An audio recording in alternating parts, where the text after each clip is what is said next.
Hello, I'm Mantastic and Fantastic, and today I'm going to be discussing the Elemental Brawl ranking tournament, as well as my strategies and somewhat of a guide, as it's a bit harder to theory craft a preset team dungeon. So, a little bit of a background. Ranking dungeons are something that has been implemented by Gung Ho to test players' skill, in that we are forced to complete a dungeon with specific hurdles, mechanics, or constraints, and we are scored based on 3 criteria. The average combos made, which is equivalent to 5,000 points per combo. The time remaining, so you get 500 points for every second that is left on your timer. And finally, your maximum amount of damage, and this gives you up to 10,000 points if you hit 40 million. However, with this preset team, we're never going to hit the damage cap, and it really comes down to being able to match very quickly and praying you have all your elements on the board and favorable boards to score as high as possible. So I'm just going to be discussing my strategies for it. I've managed to score top 3% on 3 different accounts, with my best one currently being 1.4. So like, I'm close, but I don't know if I'm going to be able to make it. But regardless, these are 2 videos I've included. They're of Japan players. They're much more talented than I am. They score way higher than I do. It's worth taking a look just to see how fast they play and what like the elite look like. So let's take a look at our preset team. So we all get to use the exact same team, which has everyone max skilled, max level, max awoken. There's no 297s, no pluses. And we're actually using Shining Sea Deity Isis, who is a very old school leader, so some people might be happy about that they get to relive these glory days of Isis, but she is a rainbow leader, and she does have a scaling multiplier of matching any 3 elements up to a maximum of 6 elements, so basically 5 colors and hearts.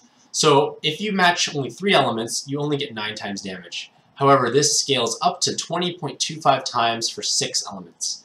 Now, you don't necessarily need to hit your full multiplier every single turn. Whoops. You don't need to hit the full multiplier every single turn. Only if it's absolutely necessary, because that saves time. And time is crucial in these dungeons. Like, if you can plan your moves quickly and go, that is important.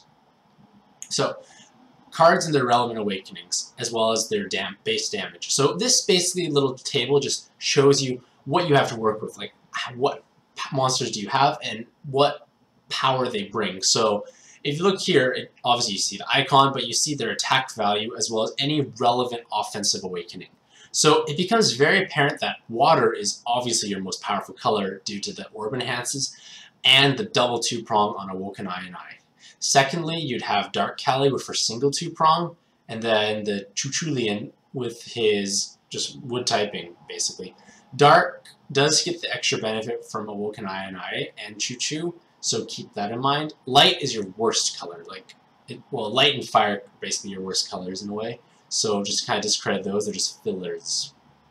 So ideally, you want to have water orbs every single turn. If you don't, you are going to have to use an active, or you're going to fail to sweep the floor. To score high, like if you sweep every floor on your first turn, you're going to score top 10%. Like, I can pretty much guarantee it, provided you don't spend an eternity thinking out your moves. Like, you will get top 10% if you just sweep the floor every single turn.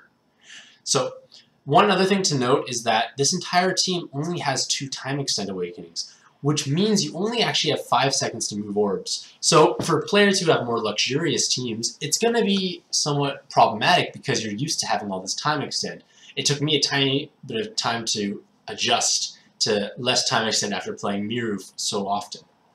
However, another important thing to note is that although your team only has 3 skill boosts, you actually start the dungeon with all your actives ready by some magical powers that Gung Ho grants us. So you actually can use your actives. However, even though you can use your actives, you should only use an active if absolutely necessary, and you would not sweep the floor otherwise. And one important note to make is that Awoken Eye and Eye's active gives you 2 turns of double damage for water and dark. And that's important because it can allow you to sweep 2 floors with greater ease. And where you choose to use that will be based on personal preference, as well as the kind of strategies I'm going to discuss.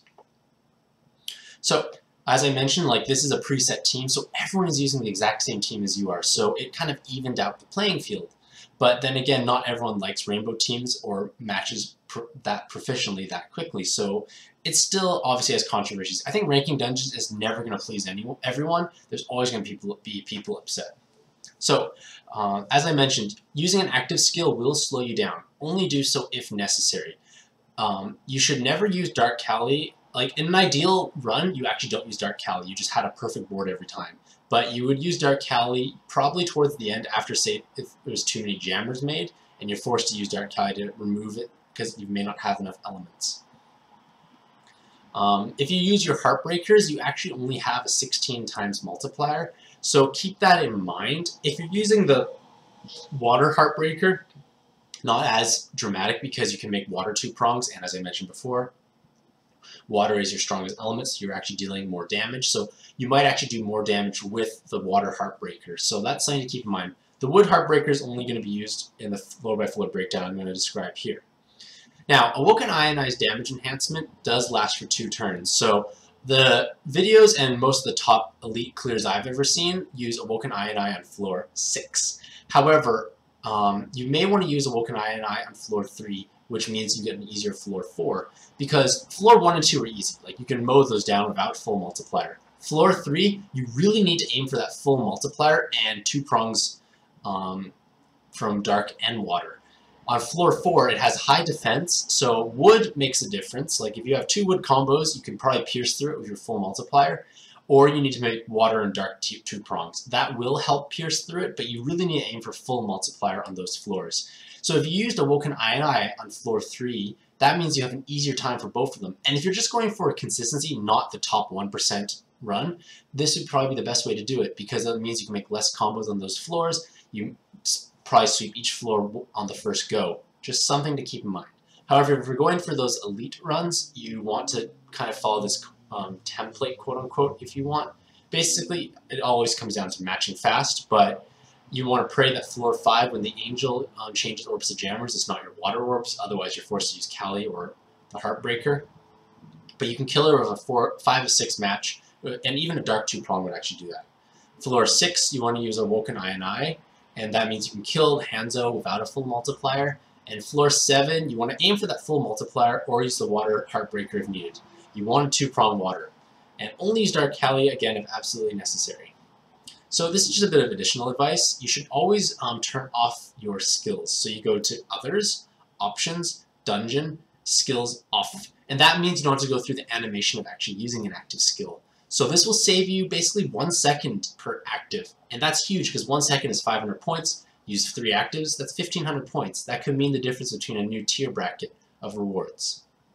So, like I said, my current placings, like, I'm in the top 3% on all, like, 3 different accounts. Like, I help my mom out. She's somewhere there as well. But the point being is, like, I have consistency. I've always ranked, like, the top anywhere from like 1 point something to like 3-4%, like every ranking dungeon. So like I'm able to get close, but it's very challenging to actually pierce through into the top 1%. Like it's just really hard. Like the leap from even 2% to 1% is actually quite significant. So obviously if you're able to achieve that, congrats, like you are very talented, but not everyone can. So try and at least aim for what is reasonable for yourself.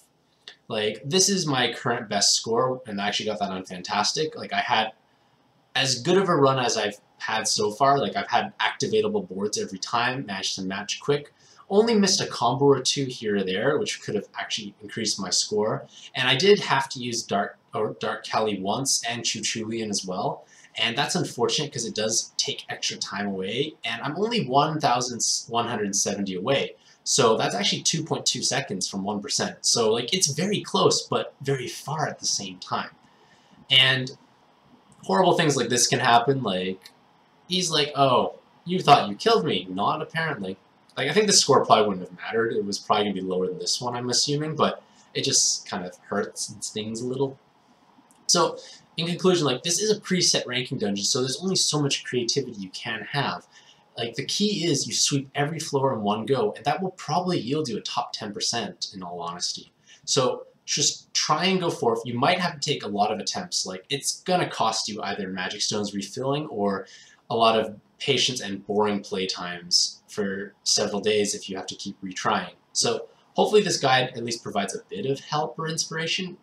Let me know what success you've actually had in this dungeon in the comments below. And I guess as a final parting pro tip I want to leave with you guys is use the same team I did. So, thank you for watching, have a mantastic day, and happy puzzling!